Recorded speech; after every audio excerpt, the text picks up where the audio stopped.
Right now, we have participation rates of women of about 47, 48% of the entire labor force.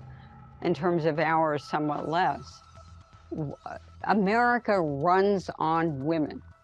And we noticed that during the pandemic, when women were being pulled back into the home because of their work and because of childcare, it's pretty clear that their own productivity went down. They had to take care of their children. They had to do their work.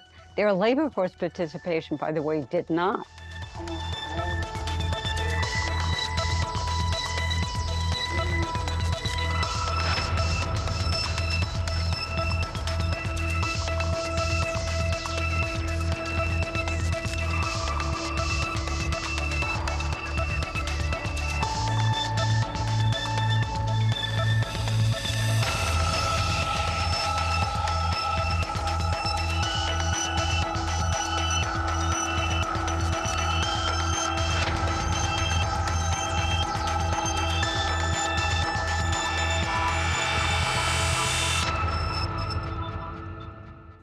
Right, let's get more on this from Julie Scanlon. She is a gender equality consultant and she joins us now from Newcastle, England. Thank you for being with us today.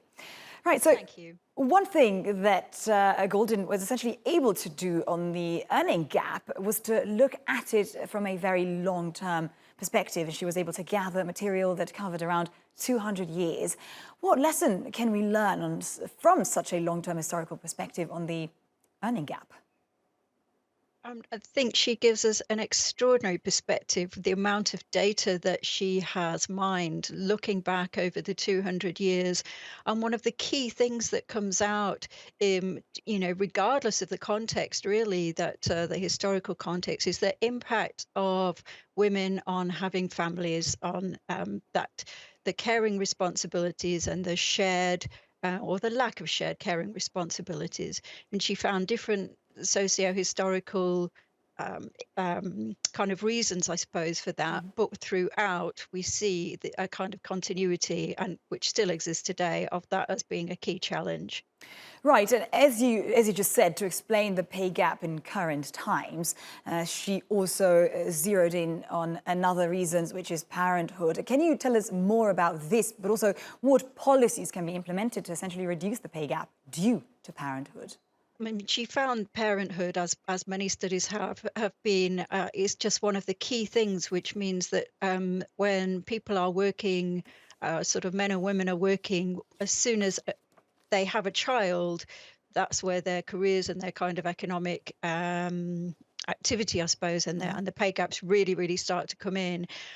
One of the key things that can support that is to have decent paid maternity leave and support structures in place, and shared parental leave as well, which we have here in the UK.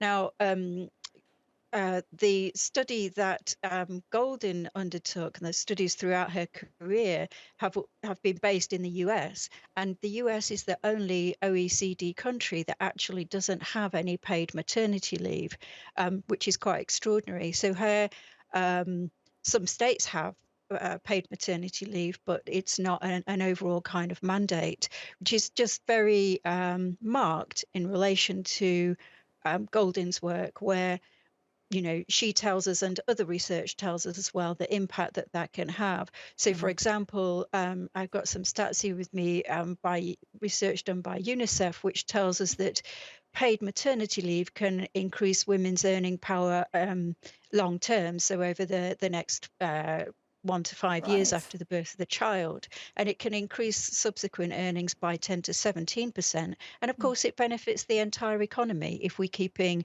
women in the workforce and we're able to benefit from their skills.